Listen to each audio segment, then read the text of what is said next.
Lynette had always been a city girl. She thrived in the concrete jungle, her domain filled with the hum of hairdryers, the chatter of clients, and the comforting smell of hairspray.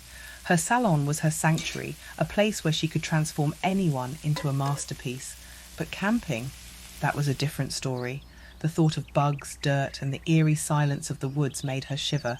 Yet here she was, standing in the middle of Pinewood Forest, looking as out of place as a fish on a bicycle. "I don't like camping," she muttered for the 100th time, her voice echoing through the tall trees. She glanced at the yellow car, packed to the brim with camping gear, and sighed. This whole escapade was her best friend Molly's idea. Molly had insisted that a weekend in nature would do wonders for Lynette's stressed-out soul. Lynette trudged towards the campsite, her designer boots sinking into the soft earth. She felt like a reluctant adventurer in a fairy tale, reluctantly setting out on a quest.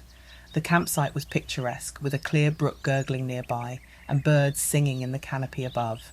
But all Lynette could see were potential hazards, poison ivy, snakes, and the dreaded mosquitoes.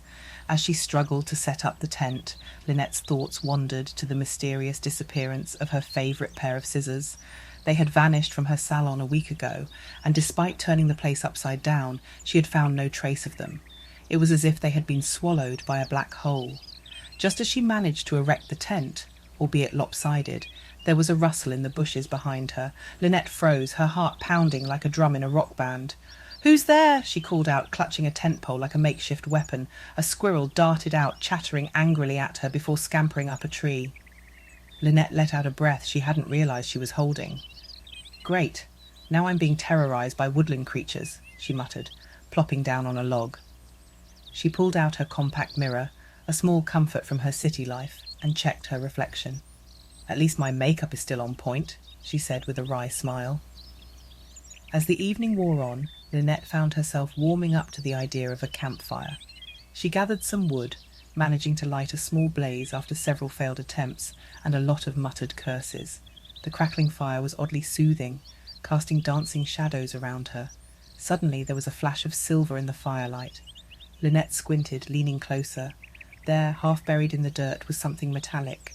She reached out and pulled it free, her eyes widening in disbelief. It was her missing pair of scissors. Lynette's mind raced. How on earth had her scissors ended up here, miles away from her salon? She turned them over in her hands, noticing a strange symbol etched into the handle, a symbol she had never seen before. It looked like a crescent moon intertwined with vines. "Okay, this is officially weird," she said aloud, feeling a mix of excitement and unease. Lynette, the beautician who hated camping, had stumbled upon a mystery in the heart of the forest. As she sat by the fire, scissors in hand, Lynette couldn't help but laugh at the absurdity of it all. Maybe, just maybe, this camping trip wasn't so bad after all. She had a mystery to solve, and who knew? Perhaps she'd find more than just her lost scissors in these woods. The night was still young, and Lynette, the reluctant camper, was ready for whatever adventure came her way.